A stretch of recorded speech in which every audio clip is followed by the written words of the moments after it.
मैं रहूं या ना रहूं, भारत ये रहना चाहिए।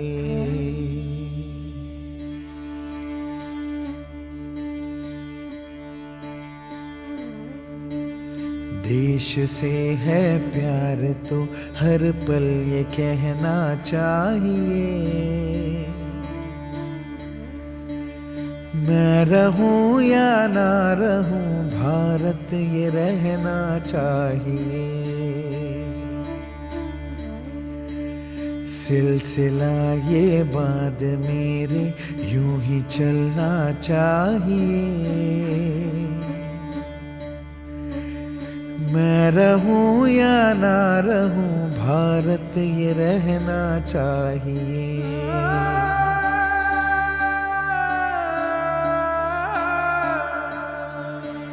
मेरी नस नस तार कर दो और बना दो एक सितार। राग भारत मुझ पे छेड़ो, झंझनाओ बार बार। देश से ये प्रेम आंखों से छलकना चाहिए। मैं रहूं या ना रहूं, भारत ये रहना चाहिए।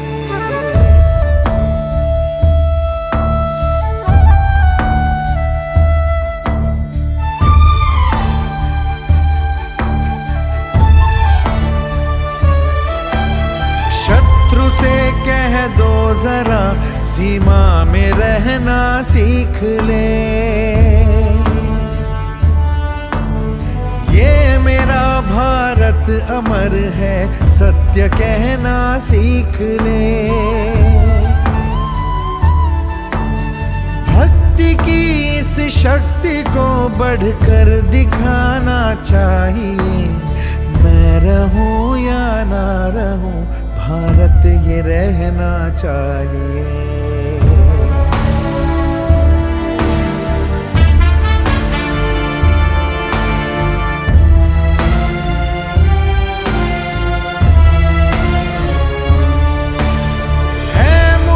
सौगंध भारत है मुझे, भूलूं ना एक क्षण तुझे।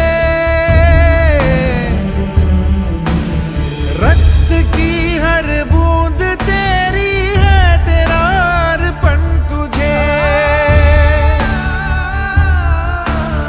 युद्ध ये सम्मान का है, मान रहना चाहिए। मैं रहूं या ना रहूं, भारत ये रहना चाहिए।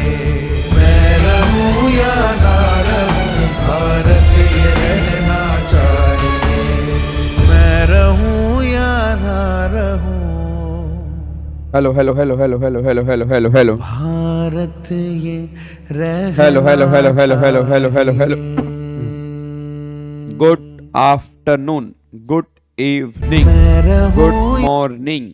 जब भी कोई मेरी क्लास देखेगा उसको उसके according good afternoon, good morning, good evening. एक बार फटाफट से बताओ, क्या मेरी ऑडियो वीडियो सही आ रही है? नहीं, एक बार फटाफट से बता दो, क्या आपको मेरी ऑडियो वीडियो सही आ रही है? बताओ जी। Good evening Himanshi, good evening Tanushree, good evening Bhima Shankar, Aman, स्लाइस गुप्ता, रोशनी, युगांश। ओहो, कई दिनों के बाद युगांश महफिल के अंदर आते हुए। Prakhar very good evening. Neha very good evening. Madhu very good evening. Very good evening मेरे बच्चों, वेरी गुड इवनिंग।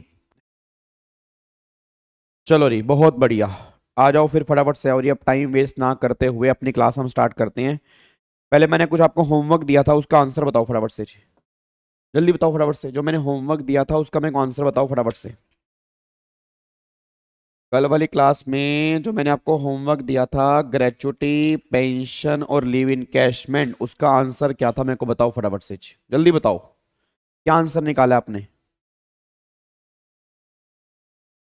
आंसर बताओ फटाफट से, आंसर क्या निकाला है जी?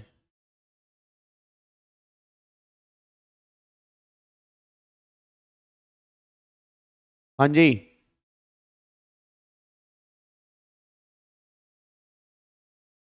बोलो भाई, क्या हो गया? हेलो भाई साहब, आंसर कहाँ है? पेंशन 1,28,000 और नील क्या? 5,30,000 ग्रेचुटी, 8,49,000। नील, नील क्या? नील क्या निकाल रहे हो ये? नील क्या निकाल रहे हो?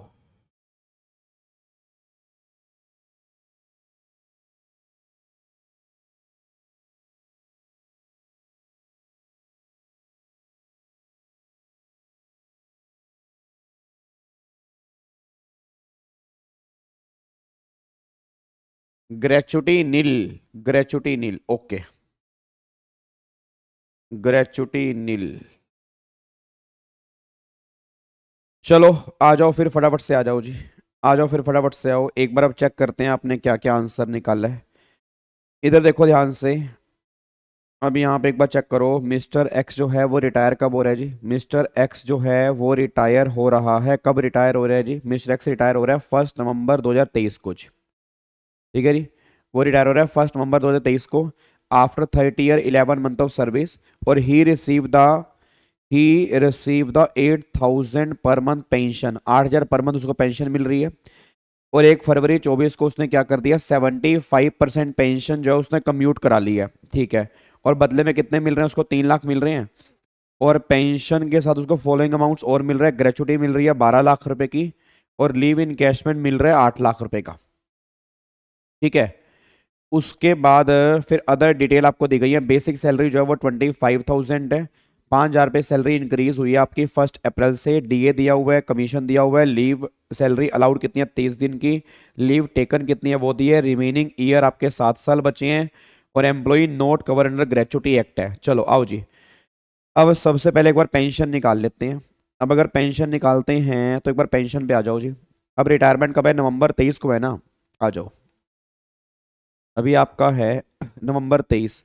तो 1 नवंबर, ये 1 दिसंबर है, ये 1 जनवरी है, ये 1 फरवरी है, ये 1 मार्च है, और ये आपका 31 मार्च यहाँ पे निकल के आ रहा है जी। ठीक है जी, ये आपका 31 मार्च जो है वो यहाँ पे निकल के आ रहा है। अब नवंबर में कितनी पेंशन मिल रही है? 8,000। तो यहाँ 8,000 मिल रही है जी, यहाँ पे 8,000 मिल रही है, और यहाँ पे 8,000 मिल रही है। फिर यहाँ पे आपने 75 करवा ली कम्यूट। तो अगर 75 कम्यूट करा ली तो 25 अनकम्यूट है।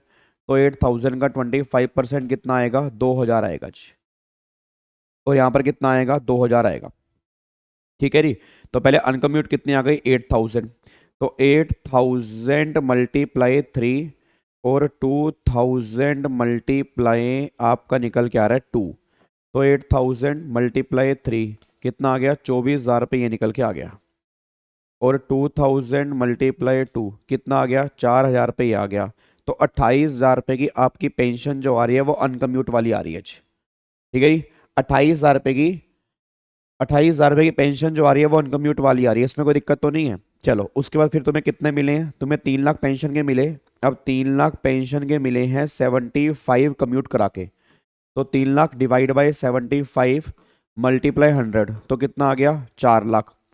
अब साथ में ग्रेचुटी मिल रही है, तो अगर ग्रेचुटी मिल रही है तो 1/3 एग्जम्प्ट होगा। तो 4 लाख का 1/3 अगर मैं निकालूंगा तो ये आ गया 13,333। तो 3 लाख में से 13,333 ये माइनस कर दोगे, फिर बैलेंस आपका आ गया टैक्सेबल, तो 166,667। और इसमें 28,000 रुपये अगर तुम जोड़ दोगे, तो 28,000 रुपये जोड़ने के बाद आएगा 194,667। इतनी पेंशन आपकी टैक्सेबल होगी जी। ठीक है जी, इतनी पेंशन जो है वो आपकी टैक्सेबल निकल के आ रही है। जो लास्ट क्लास में आपको होमवर्क दिया था, तो पेंशन तो ये है। तो टोटल पेंशन टैक्सेबल कितनी निकल के आ रही है? टोटल पेंशन टैक्सेबल जो निकल के आ रही है वो निकल के आ रही है 194,667। यह आंसर आपका निकल के आएगा जी। डन, कोई दिक्कत तो नहीं है? तो 3 लाख में से एग्जम्प्ट हो गई, बैलेंस हो गई है टैक्सेबल, इसमें 28,000 रुपये जोड़ दोगे तो ये आंसर आपका आपके सामने यहाँ पे निकल के आ गया। क्या इसको पैक कर सकते हैं जी? क्या इसको हम पैक कर सकते हैं? कोई दिक्कत वाली बात तो नहीं है? चलो बहुत बढ़िया। अब अगले पॉइंट पर आओ, फिर अगला पॉइंट क्या निकल के आ रहा है। अब ये पॉइंट हमने कंप्लीट कर लिया, फिर हमें निकालनी है ग्रेचुटी। अब ग्रेचुटी पर आओ, वो कह रहा है ग्रेचुटी एक्ट में वो कवर नहीं है, तो अगर वो ग्रेचुटी एक्ट में कवर नहीं है तो लीस्ट ऑफ द फॉलोइंग हम एग्जाम्प्ट करते हैं। अब लीस्ट ऑफ द फॉलोइंग किस में से एग्जाम्प्ट होगा जी, एक बार फटाफट से यहाँ पे देखते हैं। लीस्ट ऑफ द फॉलोइंग, अरे क्या हो गया इसको, हाँ जी, लीस्ट ऑफ द फॉलोइंग अब किस में से एग्जाम्प्ट होगा। पहला यहाँ पे आएगा एक्चुअल। एक्चुअल ग्रेचुटी कितनी मिली है बोलना एक बार, 12 लाख मिली है ना, एक्चुअल मिली है 12 लाख, तो एक्चुअल मिली है 12 लाख। और दूसरा जो यहाँ पे है लिमिट कितने की है, 20 लाख की है। हाँ तो ग्रेचुटी नोट, अरे ओ Bhima Shankar, gratuity note covered का मतलब ये नहीं होता ग्रेचुटी मिली नहीं है, नालायक, क्वेश्चन में ग्रेचुटी दी तो हुई है। ग्रेचुटी नोट कवर्ड का मतलब ये है कि जब तुम ग्रेचुटी की एग्जाम्पशन निकालोगे वो नोट कवर्ड के बेस पे निकालोगे, नालायक। उसके बाद तीसरे में फिर यहाँ पे ग्रेचुटी एक्ट में कवर नहीं है, तो 15/30 मल्टीप्लाई लास्ट 10 मंथ की एवरेज सैलरी निकालनी है, मल्टीप्लाई कितने साल काम किया, 30 साल। अब 30 साल यहाँ पे काम किया है तो यहाँ पे लास्ट 10 मंथ निकालना है। अब रिटायरमेंट कब उसकी निकल के आ रही है, रिटायरमेंट उसकी निकल के आ रही है आपकी नवंबर में, तो नवंबर से पिछले 10 महीने कौन से हो गए, तो आपके जनवरी फरवरी मार्च अप्रैल मई जुलाई अगस्त सितंबर, जनवरी फरवरी मार्च अप्रैल मई जून जुलाई अगस्त सितंबर अक्टूबर, तो जनवरी। तो अब जनवरी फरवरी मार्च आपकी सैलरी कब बढ़ी है, अप्रैल में ना, आपकी सैलरी बढ़ी है मेरे ख्याल से अप्रैल में। तो अगर अप्रैल में आपकी सैलरी बढ़ी है, तो आपकी सैलरी बढ़ी है अप्रैल में, हाँ, तो मतलब जनवरी फरवरी मार्च, तो 25,000 मल्टीप्लाई 3, सॉरी 20,000, पहले 20,000 थी तो 20,000 सैलरी थी पहले, मल्टीप्लाई 3, फिर अब हो गई 25,000, 25,000 मल्टीप्लाई 7, तो ये 60,000, ठीक है जी। और ये 25,000 मल्टीप्लाई 7, तो ये हो गया 1,75,000, प्लस में 60,000 जोड़ दूंगा तो 2,35,000 रुपये की आपकी सैलरी आ गई, ये वाली 2,35,000 रुपये की सैलरी आ गई ना। अब इसमें डीए उठोए वाला तो 2,000, और पिछले 10 महीने का कितना आएगा, 20,000। कमीशन हमें लेना नहीं है, इसमें 20,000 जोड़ दूंगा तो 2,55,000 रुपये की सैलरी आ गई 10 महीने डिवाइड बाय 10, तो एवरेज कितना आ गया, 25,500 रुपये की सैलरी का एवरेज आ गया। कोई दिक्कत तो नहीं है इसके अंदर। हेलो भाई साहब, समझ में आ गया ना भाई। यहाँ पे 5,000 आपकी सैलरी बढ़ी थी अप्रैल, तो उससे पहले कितनी थी, 20,000 थी ना, तो जनवरी फरवरी मार्च में 20,000, फिर अप्रैल से लेके अक्टूबर तक आपकी 25,000, तो सैलरी होगी 235, 20,000 रुपये का डी हो गया, तो 255 डिवाइड बाय 10, तो 25,500 रुपये का एवरेज आ गया। अब इस 25,500 रुपये का एवरेज आ गया, तो इसको आप यहाँ पे लेके जाओगे 25,500, तो यहाँ पे 15 divide by 30 multiply 25,500 multiply 30 year, तो ये हो गया 3,82,500। अब 12 लाख आपको ग्रेचुटी मिली है, तो भाई टैक्सेबल होगा 8,17,500। ये कौन नालायक था जो कह रहा था ग्रेचुटी एग्जाम टैक्सेबल नहीं ला रहा है, कौन था नालायक बच्चा जो कह रहा था ग्रेचुटी में टैक्सेबल नहीं ला रहा है, कहाँ है वो, हैं, ग्रेचुटी में टैक्सेबल नील कहाँ से आ रहा है भाई, मेरे को समझ नहीं आ रहा तुम घर से क्या करके आ रहे हो नालायक। इधर देखो ध्यान से, टैक्सेबल ग्रेचुटी में कितना आ रहा है, टैक्सेबल आ रहा है 8,17,500, ये टैक्सेबल निकल के आ रहा है, नील कहाँ से आ रहा है हैं। उसके बाद देखो लीव इनकैशमेंट। अब लीव इनकैशमेंट में क्या है जी, हाँ जी, लीव इनकैशमेंट में क्या निकल के आ रहा है। अब लीव इनकैशमेंट में पहला कितना है, एक्चुअल लीव इनकैशमेंट कितना मिला है, तो अगर मैं देखता हूँ लीव इनकैशमेंट में यहाँ पे एक्चुअल 8 लाख मिला है, यहाँ पे मिला 8 लाख, तो ये हो गया 8 लाख जी। फिर दूसरा यहाँ पे कितना आ रहा है, लिव इनकैशमेंट में लिमिट कितनी है, अब 25 लाख रुपए की लिमिट है। फिर तीसरा, अब तीसरे में लिव इनकैशमेंट में आपके 10 मंथ, लास्ट 10 मंथ की एवरेज सैलरी तो 25,500 है, वो तो सेम ही आएगी। और फिर डी में आपको छुट्टियां कितनी मिली हैं जी, आपको छुट्टियां मिली हैं 30 मल्टीप्लाई 30, 900 में से 720 ले ली आपने, टोटल मिली 900, 30 मल्टीप्लाई 30 720 ले ली, तो 180 आपने नहीं ली, 180 डिवाइड बाय 6, सॉरी 30, तो 6 महीने की ईमानदारी आ गई 25,500। तो ये तो कुछ भी नहीं है, फिर बेकार की बात है। 25,500 मल्टीप्लाई 6, तो 1,53,000 रुपये एग्जाम्प्ट हो गया बस 8 लाख में से। तो लीव इनकैशमेंट 6,47,000 रुपये लीव इनकैशमेंट टैक्सेबल आ गया। 6,47,000 रुपये लीव इनकैशमेंट टैक्सेबल आ गया। सिंपल से क्वेश्चन थे यार, बताओ। पता नहीं आपने घर में क्या किया है भाई। प्रोविजन करने से कुछ नहीं होगा, मैंने पहले भी कहा था। क्वेश्चन जब तक नहीं करोगे प्रोविजन का फायदा है, फिर बेकार हो जाएगा सारा कुछ, ये बात ध्यान देना। हाँ, लव यू गाबा सर, आपका फ्री आईटीसी का चैप्टर दिल में उतर गया। Waiting for your GST FASTag, loads of love from Chennai. Thank you so much. GST में मिलेंगे 15 मार्च के राउंड। डन है जी, लॉक कर दूं? तो ये आपका था घर से जो आपने क्वेश्चन किया है, और ये आंसर मेरे ख्याल से मैंने ही किया है, बाकी तो पता नहीं आप घर से करके आए हो नहीं आए हो। अलाइस गुप्ता का सही है, बहुत बढ़िया। नवीन का सही है, बहुत बढ़िया। बाकी सब बच्चे नालायक बच्चे हैं जी, बाकी सब बच्चे नालायक बच्चे हैं। सर आप इनकम फ्रॉम हाउस प्रॉपर्टी का 9 आवर का लेक्चर यूट्यूब में लिए थे ना? हाउस प्रॉपर्टी का 9 घंटे का लेक्चर? नहीं भाई, 9 घंटे का लेक्चर मैंने कब लिया था हाउस प्रॉपर्टी का? मतलब ही नहीं होता। डन, चलो इधर आओ जी। अब यहाँ पे एक बार फटाफट से आ जाओ। अब ये पॉइंट हमने कंप्लीट कर लिया। एक बार आप फटाफट से प्रोविडेंट फंड पे आ जाओ जी। ठीक है जी, एक बार फटाफट से प्रोविडेंट फंड पे आ जाओ। 6 कैसे? 6 ऐसे आया, 900 दिन की छुट्टी है, 720 अलाउड हो गई, 180 दिन बचे हैं, 180 डिवाइड बाय 30, तो 6 महीने की ईमानदारी आ गई जी। सर आज और देना क्वेश्चन होमवर्क, ठीक है जी। एक बार पहले फटाफट से ही इसको रिवाइज कर लेते हैं, फिर मैं घर से आपको होमवर्क दूंगा जो आपने घर से करके आना है। ठीक है, चलो एक बार फटाफट से यहाँ पे देखना चाहिए। अब एसपीएफ तो हमने लास्ट क्लास में कंप्लीट कर लिया था। हमारे 2 पीएफ बचे थे, एक तो हमारा आरपीएफ बचा है और एक हमारा क्या बचा है, यूआरपीएफ बचा है। एक बार फटाफट से रिकॉल करते हैं। अब यहां पर ना, यहां पर आपको मैंने 5 क्वेश्चन कहा था, ठीक है जी। अब यहां पर मैंने कहा था आपको 5 क्वेश्चन दिए थे। 5 क्वेश्चन कौन कौन से? कि पहला क्वेश्चन क्या निकल के आ रहा है कि एम्प्लॉय के कंट्रीब्यूशन का एम्प्लॉय के हाथ में ट्रीटमेंट क्या होगा, पहला क्वेश्चन। फिर दूसरा, एम्प्लॉयर के कंट्रीब्यूशन का एम्प्लॉय के हाथ में ट्रीटमेंट क्या होगा, दूसरा क्वेश्चन। फिर एम्प्लॉय की कंट्रीब्यूशन पे जो इंटरेस्ट आएगा उस इंटरेस्ट का ट्रीटमेंट क्या होगा। फिर एम्प्लॉयर की कंट्रीब्यूशन पे जो इंटरेस्ट आएगा उसका ट्रीटमेंट क्या होगा। फिर जो पैसा मैच्योरिटी पर मिलेगा उसका ट्रीटमेंट क्या होगा। ये सारी बातें हमने समझी थी। एक बार एसपीएफ फटाफट से रिकॉल करते हैं कि एसपीएफ में क्या था। एसपीएफ वाले केस में employee contribution taxable and eligible for deduction under section 80C। फिर उसके बाद बात थी हमने एसपीएफ के बाद थी एम्प्लॉयर वाले की। एम्प्लॉयर वाला तो एग्जाम्प्ट होता है, एम्प्लॉयर कंट्रीब्यूशन का जो होता है वो एग्जाम्प्ट होता है। इंटरेस्ट, एम्प्लॉय कंट्रीब्यूशन 2.5 लाख तक कंट्रीब्यूशन है तो एग्जाम्प्ट है। अगर कंट्रीब्यूशन 2.5 लाख से ऊपर है तो एक्सेस कंट्रीब्यूशन का इंटरेस्ट टैक्सेबल है।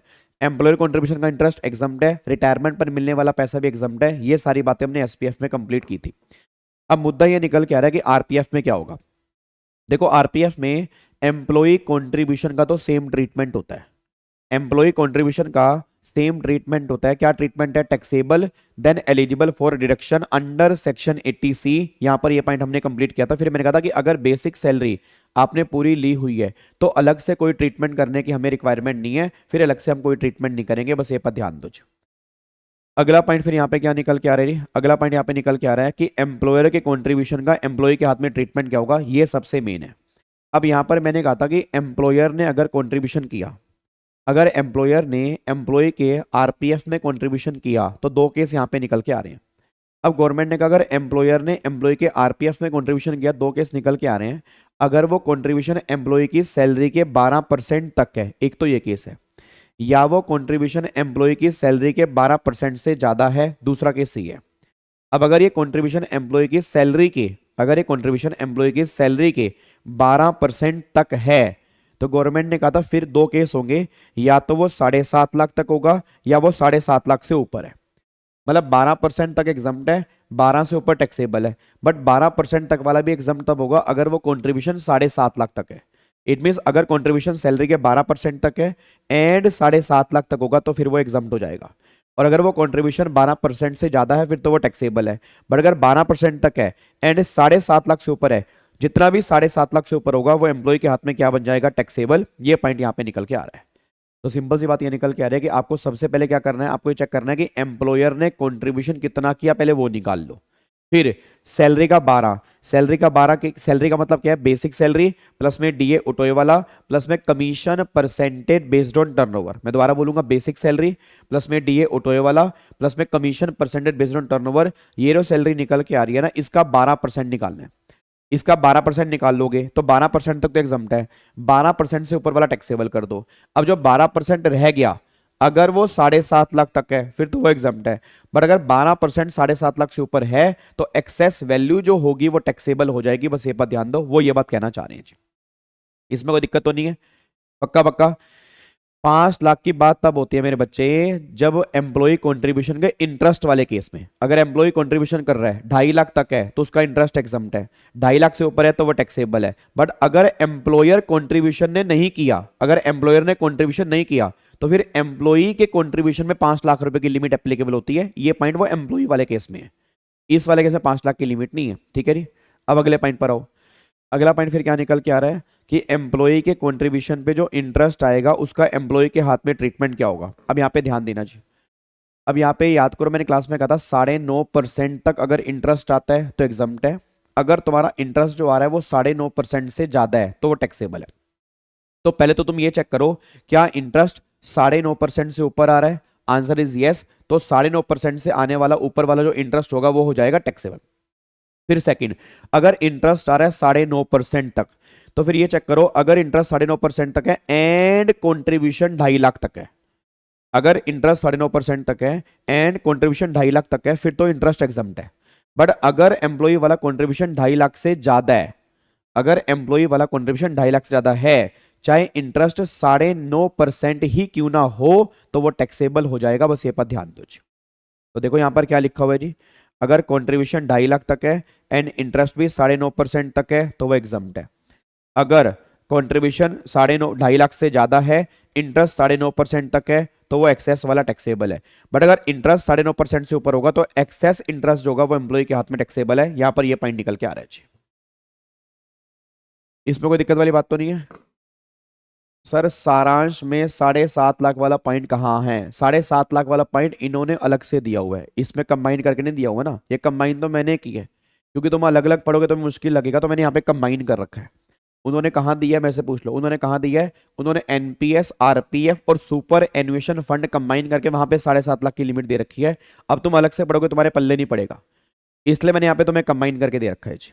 ठीक है जी। तो यहाँ पे सिंपल सी बात, इंटरेस्ट वाले केस में क्या निकल के आ रही है?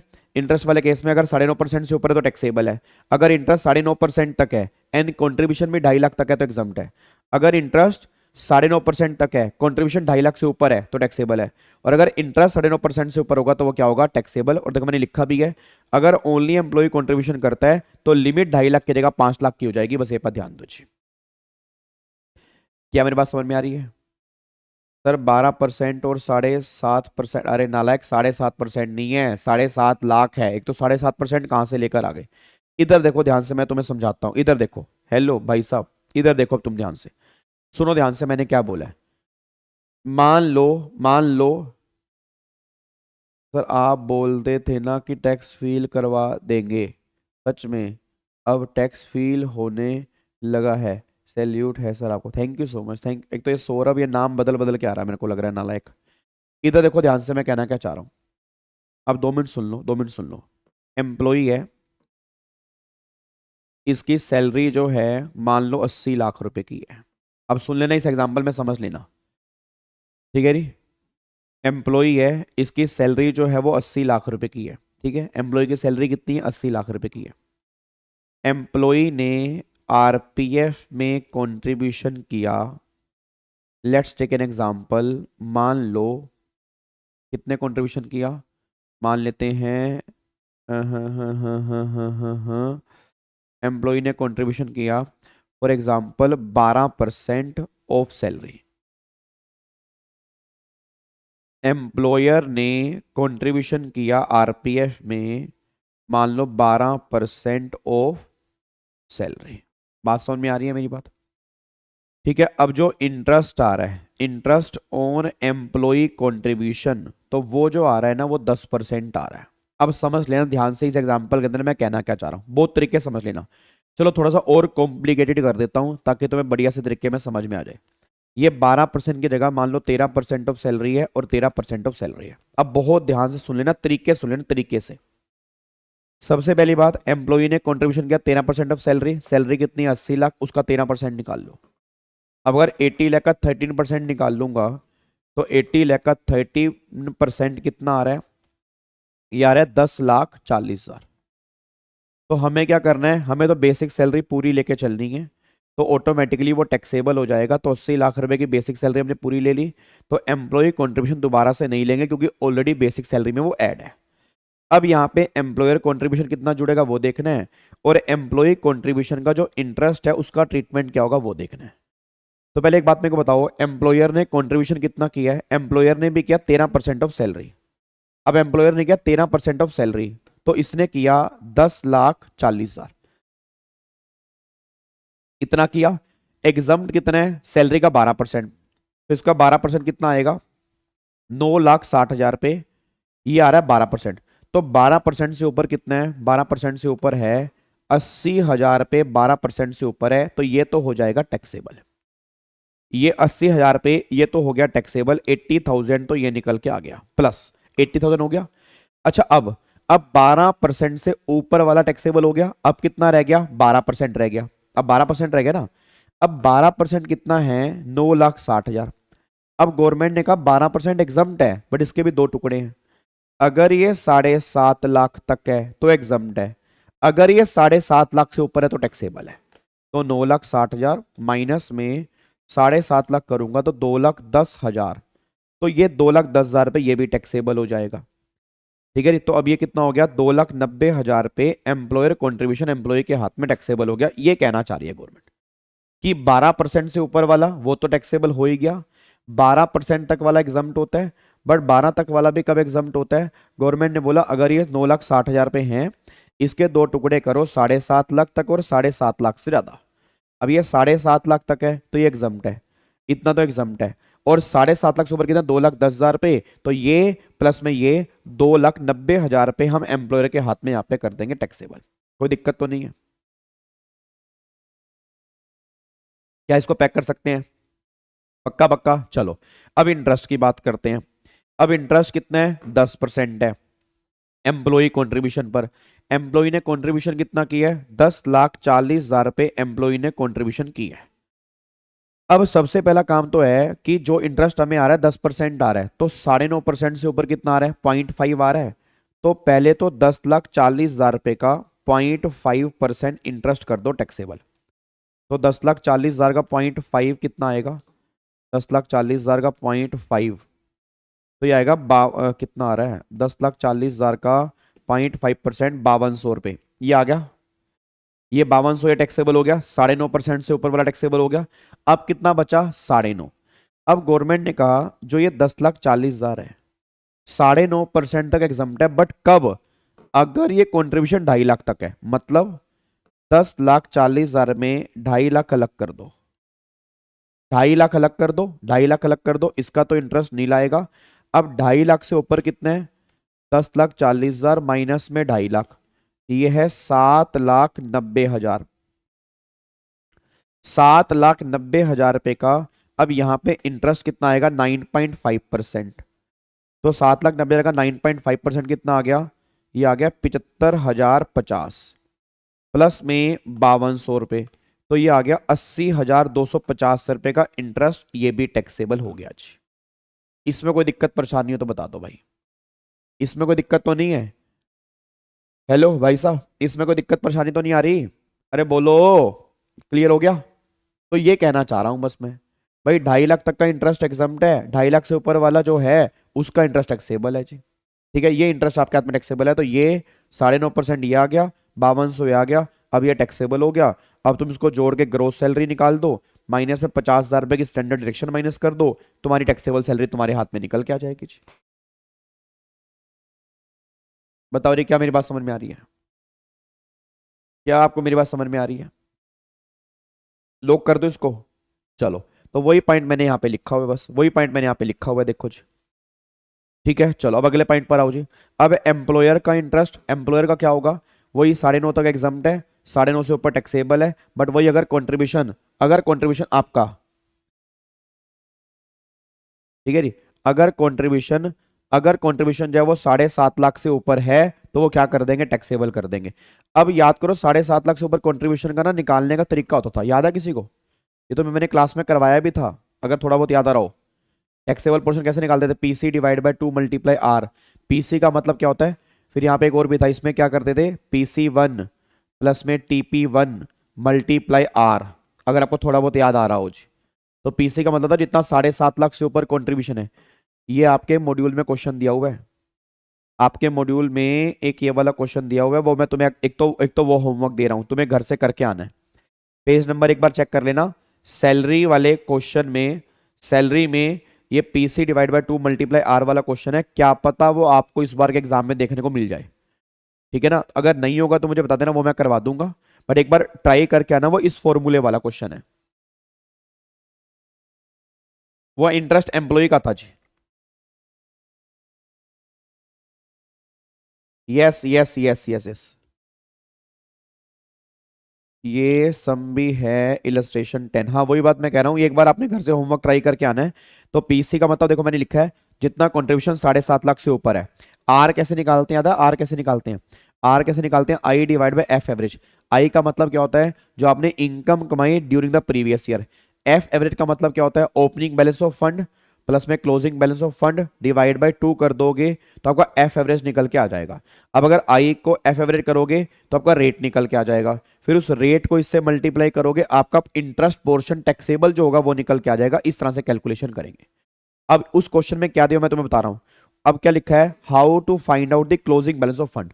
चेक करना उस क्वेश्चन में क्या दिया हुआ है। अब अगर हमें क्लोजिंग बैलेंस निकालना है फंड का, तो क्लोजिंग बैलेंस पे कैसे आते हैं, ओपनिंग बैलेंस जो दिया होगा, एम्प्लॉयर कंट्रीब्यूशन प्लस में एम्प्लॉय कंट्रीब्यूशन प्लस में इंटरेस्ट, तो क्लोजिंग बैलेंस आ जाएगा।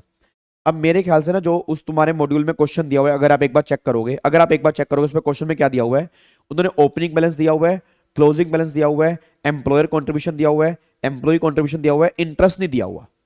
और याद करो मैंने क्लास में इंटरेस्ट निकलवाया था। इंटरेस्ट कैसे निकालेंगे, अब सोच के बोलो, ओपनिंग दी है, एम्प्लॉयर कंट्रीब्यूशन दिया है, एम्प्लॉय दिया है, क्लोजिंग दी है, तो इनको जोड़ के अगर क्लोजिंग बैलेंस में से माइनस कर दोगे तो ऑटोमेटिकली तुम्हारा इंटरेस्ट यहां पर निकल के आ जाएगा। और अगर आई निकल के आ गया तो ओपनिंग प्लस में क्लोजिंग डिवाइड बाय 2 करके एफ एवरेज निकाल लो, आई को एफ एवरेज से डिवाइड कर लो, आर आ गया, उस आर को मल्टीप्लाई कर दोगे, आंसर आपके सामने आ जाएगा जी।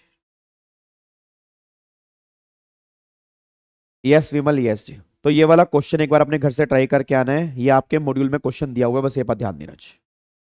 यस यस युवांश, उसमें इंटरेस्ट कैलकुलेट करना है, बस ये पर ध्यान दो। अब एक बार यहाँ पे आ जाओ जी। अब अगर आरपीएफ पैसा रिटायरमेंट के बाद मिल रहा है जी, अगर आरपीएफ वाला पैसा रिटायरमेंट के बाद मिल रहा है तो क्या होगा, 3 कंडीशन है। पहली कंडीशन क्या निकल के आ रही है, अगर आपने जोड़ी है, ठीक है जी, अगर आपने जॉब छोड़ी है 5 साल या उसके बाद, अगर आपने जॉब छोड़ी है 5 साल उसके बाद तो सारा आरपीएफ एग्जम्प्ट कर देंगे। दूसरा, फिर अगर आपने 5 साल से पहले जॉब छोड़ दी है और रीजन इनमें से कोई भी एक है तो भी एग्जम्प्ट कर देंगे। रीजन क्या, आपकी तबीयत खराब है, एम्प्लॉयर ने बिजनेस ही बंद कर दिया, या आप अगर मान लो किसी नए एम्प्लॉयर के यहाँ पे ट्रांसफर ले रहे हो, सॉरी रीजन बियॉन्ड कंट्रोल है, इन 3 में से कोई भी एक रीजन होगा तो पैसा एग्जम्प्ट कर देंगे। या अगर आप ओल्ड एम्प्लॉयर से नए एम्प्लॉयर के पास जा रहे हो, दोनों को मिलाकर 5 साल बन रहे हैं, तो भी सारा पैसा जो होगा वो एग्जम्प्ट कर देंगे। बस ये पर ध्यान दो। तो सिंपल सी बात ये निकल के आ रही है कि पहला, अगर आपने जॉब छोड़ी 5 साल के बाद, अगर जॉब छोड़ी आपने 5 साल से पहले, या तो एम्प्लॉयर का, या तो रीजन आपकी इल हेल्थ है, या एम्प्लॉयर ने बिजनेस ही बंद कर दिया, या रीजन बियॉन्ड कंट्रोल है, और या फिर ओल्ड और न्यू दोनों एम्प्लॉयर को मिलाकर आपके 5 साल हो चुके हैं, तो भी हम पैसा एग्जम्प्ट कर देंगे। गवर्नमेंट ये बात कहना चाह रही है आरपीएफ वाले केस में जी। ठीक है, तो ये पॉइंट आपके आरपीएफ में निकल के आते हैं। फिर याद करो अपने यूआरपीएफ में क्या कहता रही। अब यूआरपीएफ के अंदर जो एम्प्लॉय कंट्रीब्यूशन है वो क्या करेंगे, टैक्सेबल, और उसमें 80C की डिडक्शन भी यूआरपीएफ वालों को नहीं मिलती है, सिर्फ टैक्सेबल होगा, डिडक्शन कोई नहीं मिलेगी। फिर एम्प्लॉयर कंट्रीब्यूशन नॉन टैक्सेबल, और इसका इंटरेस्ट भी क्या करेंगे, नॉन टैक्सेबल। कोई मेरे को बोलेगा ये इंटरेस्ट नॉन टैक्सेबल क्यों कर रहे हैं, क्योंकि सारा का सारा पैसा टैक्सेबल कब करेंगे, इसकी रिटायरमेंट के ऊपर। तो रिटायरमेंट पर क्या होगा, एम्प्लॉय कंट्रीब्यूशन, जो एम्प्लॉयर वाला कंट्रीब्यूशन है वो टैक्सेबल करेंगे, उसका इंटरेस्ट भी टैक्सेबल करेंगे सैलरी हेड में। एम्प्लॉय कंट्रीब्यूशन नॉन टैक्सेबल, क्योंकि पहले वो टैक्सेबल हो चुका है, और उसका इंटरेस्ट हम टैक्सेबल करेंगे स्पेसिफिकली अदर सोर्स हेड के अंदर। ये स्पेशल पॉइंट बस यहाँ पे निकल के आ रहा है कि एम्प्लॉयर वाला कंट्रीब्यूशन, उसका इंटरेस्ट सैलरी में, एम्प्लॉय वाला नॉन टैक्सेबल क्योंकि पहले टैक्सेबल कर चुके हैं, उसका इंटरेस्ट टैक्सेबल करेंगे अदर सोर्स के अंदर। ये स्पेशल पॉइंट यहां पे निकल के आ रहा है, बस ये पर ध्यान दो। ठीक है जी, तो ये यूआरपीएफ के अंदर हमने यहाँ पे डिस्कस किया था। डन, बात समझ में आ रही है जी। तो पीएफ में से एक क्वेश्चन बन सकता है जो मुझे उम्मीद है, और होपफुली क्वेश्चन आरपीएफ का ही बनेगा। बाकी मैं कुछ कंफर्म नहीं कह रहा, कहीं मेरे को पकड़ लो भरी महफिल के अंदर की गाबा सर आपने कहा था आरपीएफ का बनेगा, बन गया यूआरपीएफ का। क्वेश्चन कोई भी बन सकता है, बट चांसेस थोड़े से आरपीएफ के ज्यादा है, बस ये पर ध्यान दो जी। ठीक है, यहाँ तक क्लियर है। ये पीडीएफ तो आपको मैंने टेलीग्राम ग्रुप में डाला ही है मेरे ख्याल से, पीडीएफ तो टेलीग्राम ग्रुप में आपके डाला ही हुआ है, तो आप इसको वहां से डाउनलोड करके इसके एक दो मैंने क्वेश्चन भी नीचे दिए हुए हैं, आप इसको भी ट्राई यहाँ पे कर सकते हो जी। ठीक है, तो ये हमारा पीएफ वाला पॉइंट अब जाके यहाँ पे फिनिश हो जाता है जी। अब आ जाओ फटाफट से, अब हमें अगले क्या करने हैं जी, अगले हमें करने हैं परक्यूजिट्स जी। अब हमें क्या करने हैं, परक्यूजिट्स करने हैं। अब एक बार फटाफट से आ जाओ जी। अब परक्यूजिट ये हो गया हमारा। अब एक बार फटाफट से लीव ट्रेवल कंसेशन वाला बेनिफिट कर लेते हैं, एलटीसी। आ जाओ फटाफट से एक बार एलटीसी देख लेते हैं जी। सर फिर से डाल दूं, अल्टीमेट सीए वाले अभी दे रहा हूं।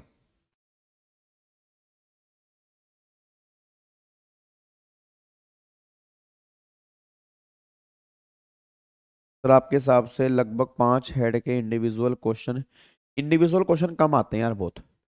आप ये मान लो कि पीजीपी की कैपिटल गेन से लिंकिंग होती है, कैपिटल गेन की हाउस प्रॉपर्टी से होती है, इंडिविजुअल प्योर इंडिविजुअल आप मान लो कि 50, अब तो वैसे 50 का हो गया, 50 में से maximum 10 number, maximum 10 number individual बनेगा बनेगा तो।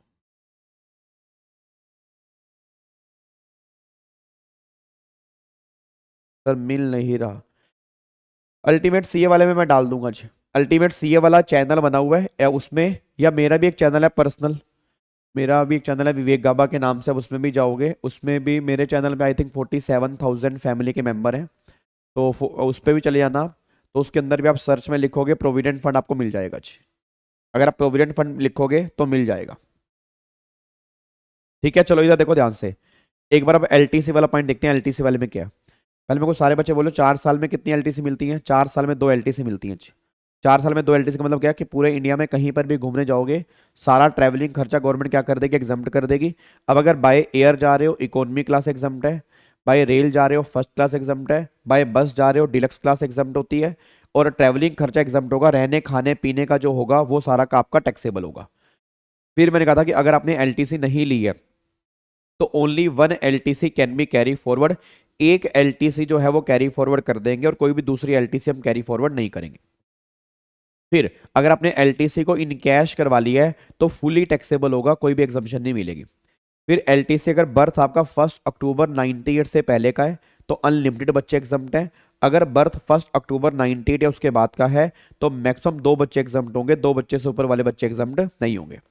और फिर दूसरा, जो आपका शॉर्टेस्ट रूट है, जो छोटे से छोटा रूट होगा वो एग्जम्प्ट होगा। ये गवर्नमेंट यहाँ पर ये बात कहना चाहती है। अब एक बार चेक करना यहाँ पे क्या लिखा है देखो, अगर एयर है तो इकोनॉमी फेयर एग्जम्प्ट है, रेल तो फिर आपका फर्स्ट क्लास एग्जम्प्ट है, अगर रेल नहीं है तो public transport and the public transport does not exist, तो फिर अगर एक amount equal to air conditioner first class rail fare by the shortest route as if journey had been perform by rail, और but public transport exist करता है तो फिर आपका डिलक्स क्लास की जो बस होगी वो आपका एग्जाम्पशन मिल जाएगी जी। ठीक है, और आपको 4 साल में 2 एलटीसी एग्जाम्प्ट होंगी, 2 से ऊपर एलटीसी एग्जाम्प्ट नहीं होगी। Only one LTC can be carry forward. LTC अगर इन कैश कराओगे तो फुली टैक्सेबल है। 1 अक्टूबर 98 से पहले के सारे बच्चे एग्जाम्प्ट है, 1 अक्टूबर 98 है उसके बाद के 2 बच्चे एग्जाम्प्ट है, और अगर पहले एक बच्चा हुआ फिर बाद में ट्विंस हुए तो ट्विंस को एक मान लेंगे, तीनों के एग्जाम्पशन मिल जाएगी। अगर पहले ट्विंस हो गए बाद में एक हुआ तो फिर पहले वाले 2 की मिलेगी, बाद वाले की नहीं मिलेगी, बस ये पर ध्यान दो। क्लियर है जी। चलो अब ये पॉइंट कंप्लीट करने के बाद ना, पहले मैं क्वेश्चन तुम्हें होमवर्क दे दूं, कहीं मैं होमवर्क ना भूल जाऊं। लिखो यहाँ पे क्वेश्चन लिखो जी।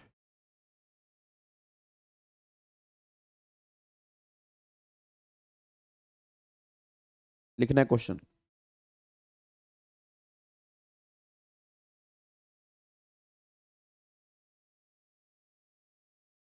क्वेश्चन लिखो जी। बेसिक सैलरी जो है वो है, मान लो 9 lakh per month. DA 10% of basic salary, 50% for उटोए। कमीशन जो है 10,000 per month. Bonus 1,000 per month.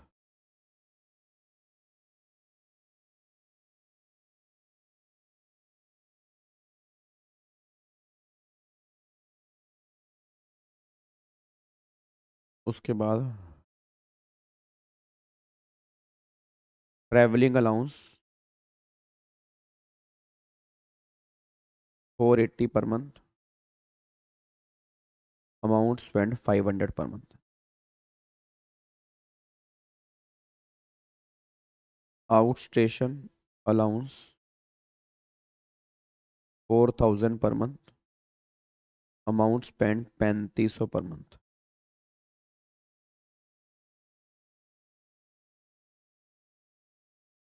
Transport allowance 1,200 per month. Amount spend 1,000 per month.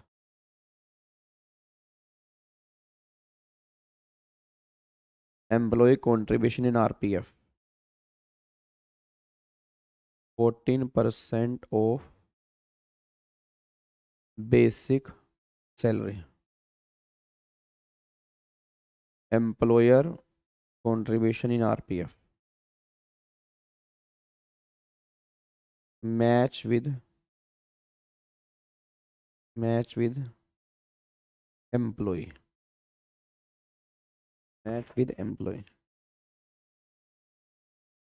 Interest on employee contribution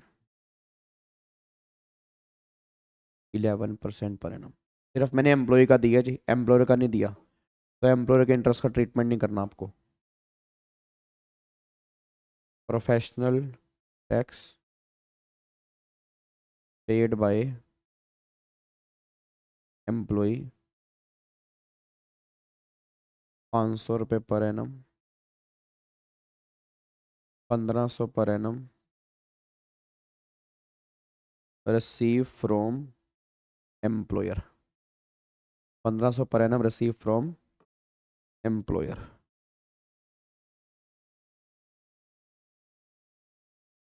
gratuity 30,000 per annum.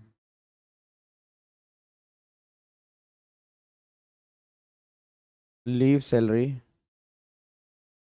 25,000 per annum.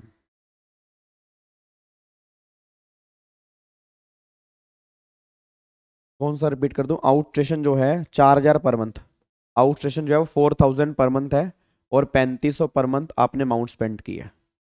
आपको निकालनी है taxable salary and final tax liability if employ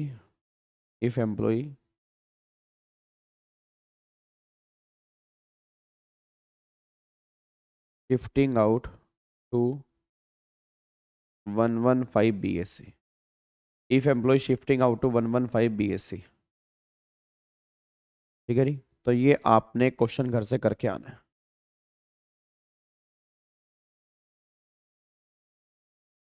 outstation allowance examined amount calculate करने के बाद 12 से क्यों करते हैं? क्योंकि पूरे साल का निकालना होता है, वो पर मंथ होता है, तो पर मंथ को एनुअली करना पड़ेगा, तो 12 से मल्टीप्लाई करेंगे ना। 9 लाख पर मंथ है जी। सैलरी जो है 9 लाख पर मंथ है। सैलरी 9 लाख रुपए पर मंथ है जी। ठीक है जी, तो ये आपने क्वेश्चन घर से होमवर्क है, आपको इसमें बताना है टैक्सेबल सैलरी बतानी है, और 115 BSc नहीं लिया, शिफ्ट आउट कर दिया उससे, तो फाइनल टैक्स कितना होगा ये बताना है जी। बस एनी अदर हेड कुछ नहीं है, यही करके आ जाओ जी। ठीक है, इसमें एनी अदर हेड कुछ नहीं है, यही करके आ जाओ। ठीक है, चलो अब एक बार फटाफट से यहाँ पे आ जाओ जी। अब परक्यूसिट पे कुछ परक्यूसिट हम देख लेते हैं। बड़े बड़े परक्यूसिट तो नहीं, छोटे छोटे परक्यूसिट मैं तुम्हें आज कंप्लीट करवा देता हूँ। एक बार इसको छोड़ दो। एक बार इंटरेस्ट ऑन लोन वाला फटाफट से देख लेते हैं। इंटरेस्ट ऑन लोन वाले केस में क्या था, देखो जी। इंटरेस्ट ऑन लोन वाले केस में क्या निकल के आ रहा है, इंटरेस्ट ऑन लोन वाले केस में निकल के आ रहा है कि अगर मान लो एम्प्लॉयर ने एम्प्लॉय को लोन दिया। अब अगर एम्प्लॉयर ने एम्प्लॉय को लोन दिया, दो केस हैं। या तो लोन दिया होगा फ्री रेट ऑफ इंटरेस्ट में, या दिया होगा कंसेशनल रेट ऑफ इंटरेस्ट में। अब अगर लोन दिया फ्री रेट ऑफ इंटरेस्ट में, अगर लोन दिया फ्री रेट ऑफ इंटरेस्ट में, तो गवर्नमेंट ये बात कहती है कि जो भी आपकी फेयर मार्केट वैल्यू होगी उस इंटरेस्ट की, जो स्टेट बैंक ऑफ इंडिया का 1 अप्रैल को उस प्रीवियस ईयर को जो भी इंटरेस्ट रेट होगा वो एम्प्लॉय के हाथ में टैक्सेबल है। मतलब आपको सिर्फ एक बैंक चेक करना है, state bank of India. State bank का जो भी इंटरेस्ट होगा 1 अप्रैल को, उसके बेस पे तुम टैक्सेबिलिटी कर दोगे। और अगर कंसेशनल रेट ऑफ इंटरेस्ट है तो जो भी स्टेट बैंक का रेट है उसमें से जो एम्प्लॉय ने पे कर दिया वो माइनस कर देंगे और बैलेंस क्या हो जाएगा, टैक्सेबल हो जाएगा। ये पॉइंट वहां पे निकल के आता है। फिर अगला पॉइंट वहां पे क्या निकल के आ रहा है, नेक्स्ट पॉइंट ये निकल के आ रहा है जी। अगला पॉइंट ये निकल के आता है नेक्स्ट पॉइंट के अंदर कि अगर मान लो एम्प्लॉयर ने एम्प्लॉय को लोन दिया 20,000 तक का, तो गवर्नमेंट कहती है सारा का सारा एग्जाम्प्ट कर देंगे, सिंगल पैसा भी टैक्सेबल नहीं करेंगे। या फिर दूसरा पॉइंट क्या निकल के आता है कि अगर लोन है स्पेसिफाइड डिसीज के लिए, कोई बीमारी है, एड्स है, टीवी है, कैंसर है, मेंटल डिसऑर्डर है, उस केस के लिए अगर कोई लोन दिया होगा तो वो सारा का सारा एग्जाम्प्ट कर देंगे, उस केस में भी कोई टैक्सेबिलिटी नहीं करेंगे। देखो यहाँ पर क्या लिखा हुआ है। अगर मान लो लोन दिया है एम्प्लॉय को, अब मान लो घर के लिए लोन दिया है 20,000 तक है, तो फिर अगर 20,000 से कम नहीं है तो फिर एसबीआई के अकॉर्डिंग टैक्सेबल करेंगे और जो एम्प्लॉय ने पे कर दिया वो माइनस कर देंगे। और अगर 20,000 तक है या स्पेसिफाइड डिसीज के लिए होगा तो वो एग्जाम्प्ट होगा, सिंगल पैसा भी टैक्सेबल नहीं होगा। इंटरेस्ट ऑन लोन वाले केस में ये निकल के आता है जी। अगला फिर पॉइंट यहाँ पे निकल के आ रहा है यूज ऑफ मूवेबल प्रॉपर्टी। अब अगर मान लो एम्प्लॉयर ने एम्प्लॉय को मूवेबल प्रॉपर्टी यूज करने के लिए दिया, उस केस में क्या होगा। देखो अगर यहाँ पे लैपटॉप है, कंप्यूटर है या मोबाइल है, याद करो मोबाइल, लैपटॉप, कंप्यूटर, ये सारे इनकी नेचर क्या ऑफिशियल है, तो इस वाले केस में क्या टैक्सेबल करेंगे, नील। फिर अगर मान लो कोई दूसरी प्रॉपर्टी है, मान लो फ्रिज है, एसी है, टीवी है, माइक्रोवेव है, कूलर है, अगर ये सारी प्रॉपर्टी है तो फिर गवर्नमेंट ये बात कह रही है जितना भी एक्चुअल कॉस्ट होगी उसका 10% हम टैक्सेबल कर देंगे, प्रोवाइडेड अगर वो मेरे खुद की हैं। और अगर मैंने कहीं से लेकर दी होंगी तो एक्चुअल चार्जेस जो पे कर रहे होंगे वो टैक्सेबल कर देंगे, और जो एम्प्लॉय ने पे कर दिया होगा उसको माइनस कर देंगे, बैलेंस जो होगा वो टैक्सेबल कर देंगे। बस ये पर ध्यान दो। तो सिंपल सी बात क्या निकल के आ रही है कि अगर मान लो लैपटॉप है, कंप्यूटर है, तो उस केस में तो करेंगे नील। अदर केस में owned by employer, actual cost का 10%। नॉट ओन्ड बाय एम्प्लॉयर में क्या करेंगे, जो एक्चुअल चार्जेस पे कर रहा होगा एक्चुअल चार्जेस के बेस पे हम टैक्सेबिलिटी कर देंगे, जो एम्प्लॉय ने पे कर दिया वो माइनस कर देंगे, बैलेंस क्या हो जाएगा, टैक्सेबल। ये पॉइंट आपको यहाँ पे निकल के आ रहा है। फिर अगर मान लो एम्प्लॉयर ने एम्प्लॉय को ना मूवेबल प्रॉपर्टी जो है वो ट्रांसफर कर दिया, उस केस में क्या करेंगे। अब ट्रांसफर वाले केस के अंदर भी 3 केस निकल के आते हैं। याद करो, अगर वो ट्रांसफर किया लैपटॉप, कंप्यूटर या मोबाइल, तो डेप्रीसिएशन माइनस करेंगे 50%। किस मेथड से, डब्ल्यूडीवी, कितने साल, कंप्लीट ईयर, उस बेस पे निकाल देंगे डेप्रीसिएशन, फिर वैल्यू निकाल देंगे आज की। फिर मोटर कार वाले केस में 20%। मेथड कौन सा लेंगे, डब्ल्यूडीवी, कंप्लीट ईयर, उसके बेस पे हम कैलकुलेशन करेंगे। यहाँ पे बात ध्यान दो। तीसरा क्या निकल के आ रहा है, तीसरा निकल के आ रहा है एनी अदर एसेट। अब एनी अदर एसेट वाले केस में क्या होता है, 10%।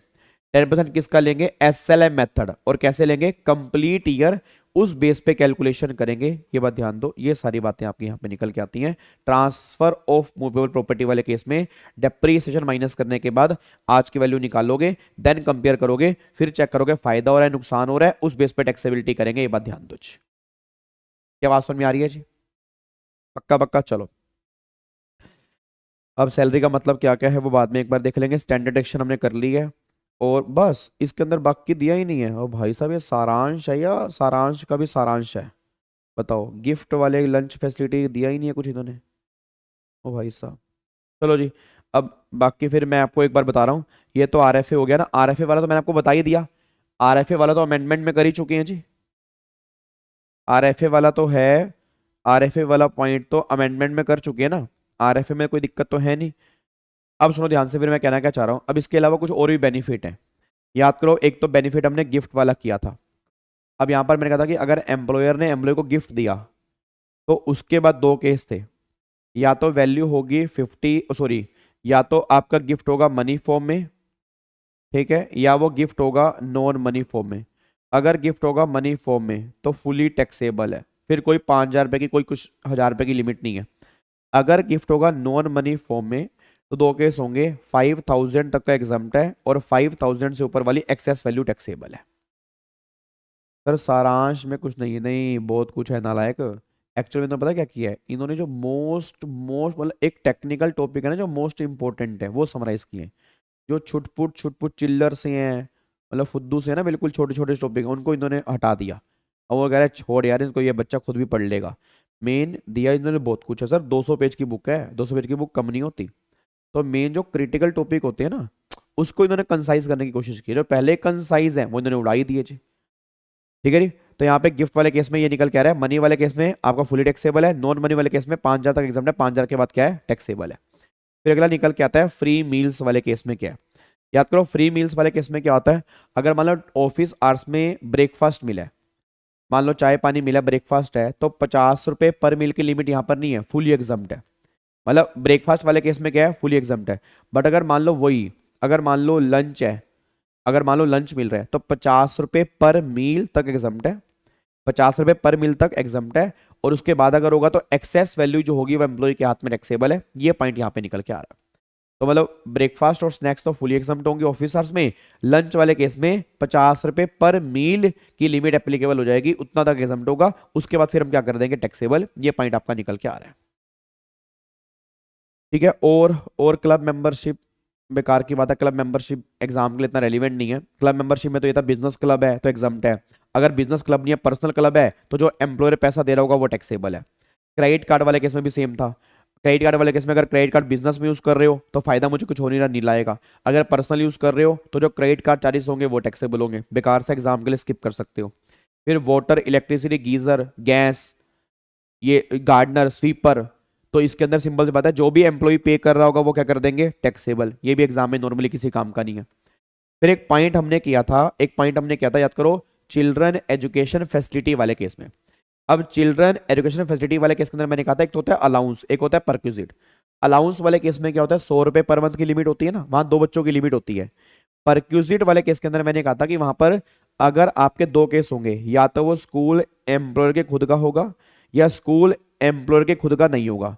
अब एक बात मेरे को बताओ, अगर वो स्कूल एम्प्लॉयर के खुद का है तो या उसका टाई अप है तो 1,000 रुपये पर मंथ पर चाइल्ड की लिमिट होगी, और कोई जितने मर्जी बच्चे हो। अब एक को फटाफट से लाइव चैट के अंदर बताओ, सारे के सारे बच्चे लाइव चैट के अंदर बताओ। अगर मान लो 2 बच्चे हैं, हेलो भाई साहब, अगर 2 बच्चे हैं एग्जाम्प्ट है, यस 3, यस 4, यस 5, यस, इसमें कोई लिमिट नहीं है। अलाउंस वाले केस में लिमिट है, परक्यूजिट वाले केस में कोई लिमिट नहीं है। तो मतलब 100 रुपये पर मंथ पर चाइल्ड, मैक्सिमम 2 चाइल्ड, यहां पर लिमिट नहीं है। अनलिमिटेड चाइल्ड एग्जाम्प्ट होगा, 1,000 रुपये पर मंथ की लिमिट यहां पे आ रही है परक्यूजिट वाले केस में। बट अगर वो स्कूल खुद का नहीं है तो जो भी फीस पे कर रहे होंगे वो क्या कर देंगे टैक्सेबल। बस ये पर ध्यान देना चाहिए। अभी कार वाला तो बचा हुआ है।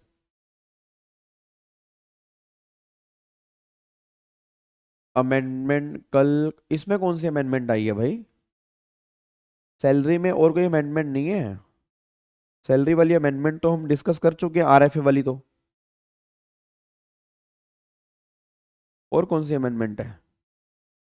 हेलो भाई साहब, और भी है क्या सैलरी में कोई अमेंडमेंट? मैंने तो, मेरे ख्याल से मैंने तो देखी नहीं। एक ही अमेंडमेंट है बस सैलरी में तो।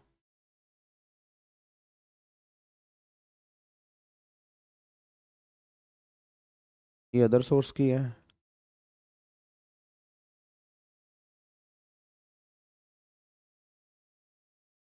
ये पीजीपी की है।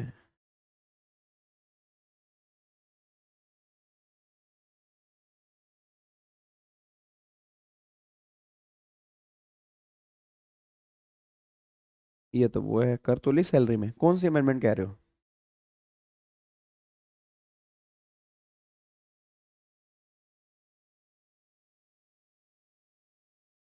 कब करवाया था?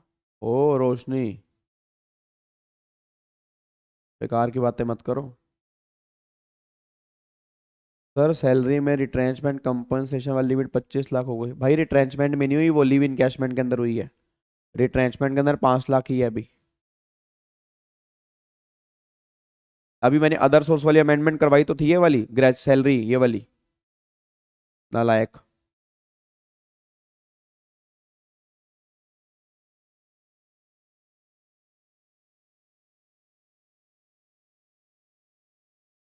ठीक है, चलो वापिस आओ, वापिस आओ, वापिस आओ, वापिस आओ जी। अब यहाँ पे,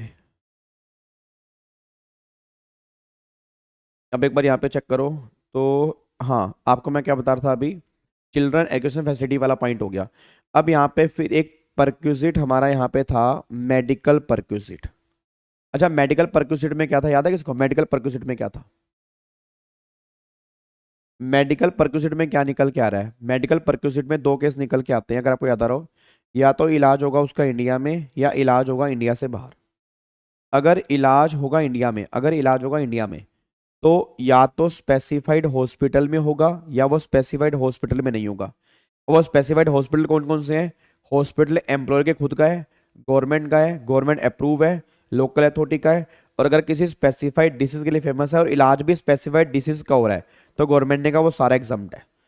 मैं दोबारा बोलूंगा, अगर हॉस्पिटल गवर्नमेंट का है, एम्प्लॉयर का है, गवर्नमेंट अप्रूव है, लोकल अथॉरिटी का है, और अगर किसी स्पेसिफाइड डिसीज के लिए फेमस है, इलाज भी स्पेसिफाइड डिसीज का हो रहा है, तो गवर्नमेंट का एग्जाम्प्ट है। अगर किसी और हॉस्पिटल में इलाज हो रहा है, मान लो पर्सनल क्लिनिक है, फैमिली डॉक्टर है, तो गवर्नमेंट का फुली टैक्सेबल है, उसके इसमें कोई एग्जाम्पशन नहीं है। और अगर इलाज हो रहा है इंडिया से बाहर, अगर इलाज होगा इंडिया से बाहर, तो तीन खर्चे यहाँ पे निकल के आते हैं। तीन खर्चे कौन कौन से निकल के आते हैं? एक तो आपका ट्रैवलिंग वाला खर्चा हो गया, एक वहां पर रहने वाला खर्चा हो गया, एक मेडिकल ट्रीटमेंट वाला खर्चा हो गया। अब वहां पर रहने वाला और मेडिकल ट्रीटमेंट वाला, इन दोनों को मिलाकर जितनी reserve bank of India limit permit करेगा उतना एग्जाम्प्ट है। दोनों को मिला लो, जो आरबीआई परमिट करेगा वो एग्जाम्प्ट है, उसके बाद वो टैक्सेबल है। और जो ट्रैवलिंग वाला खर्चा होगा वो डिपेंड करता है कि तुम्हारी ग्रोस टोटल इनकम कितनी है। अगर तुम्हारी ग्रोस टोटल इनकम 2 लाख तक है, तो ये सारा ट्रैवलिंग वाला एग्जाम्प्ट है। और अगर तुम्हारी ग्रोस टोटल इनकम 2 लाख से ऊपर है, तो ये ट्रैवलिंग खर्चा भी तुम्हारे हाथ में टैक्सेबल हो जाएगा। ये मेडिकल वाले केस में हमने कंप्लीट किया था।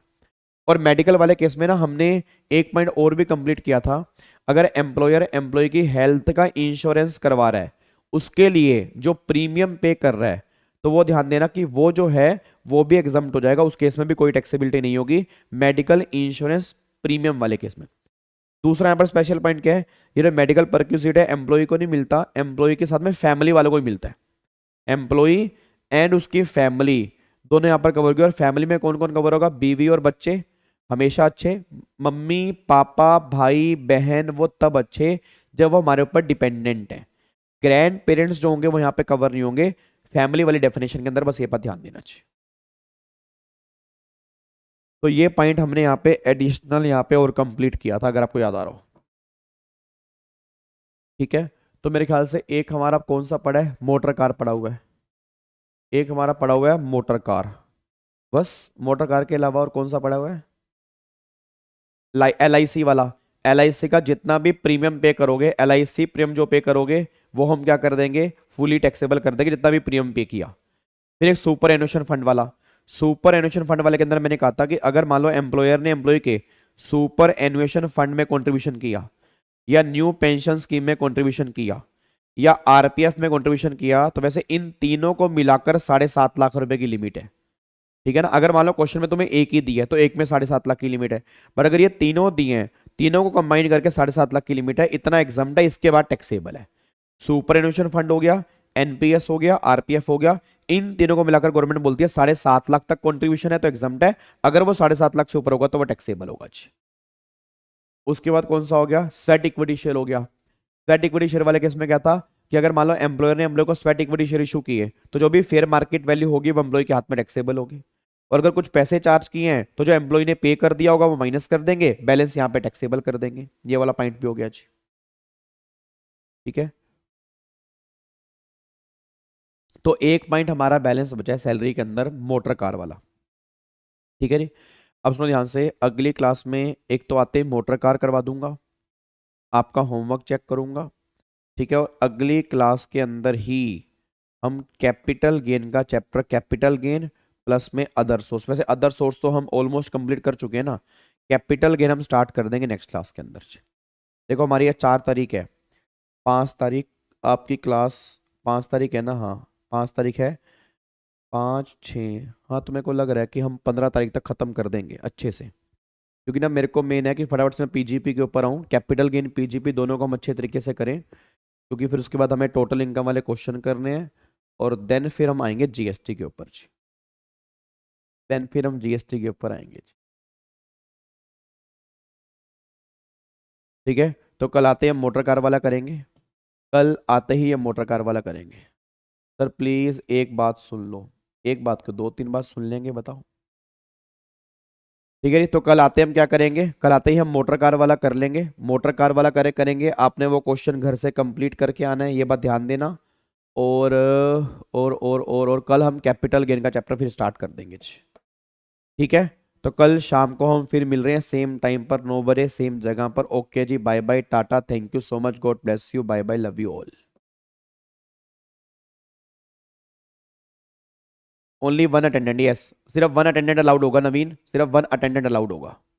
ठीक है जी, ट्रैवलिंग वाले केस में अटेंडेंट की बात नहीं है, एकोमोडेशन वाले केस में और ट्रैवलिंग वाले केस में वन अटेंडेंट है, और मेडिकल ट्रीटमेंट के अंदर तो उसका मेडिकल ट्रीटमेंट होगा बस जी। ठीक है जी, चलो ओके जी, bye bye, Tata, thank you so much, Jai Hind, God bless you, love you all.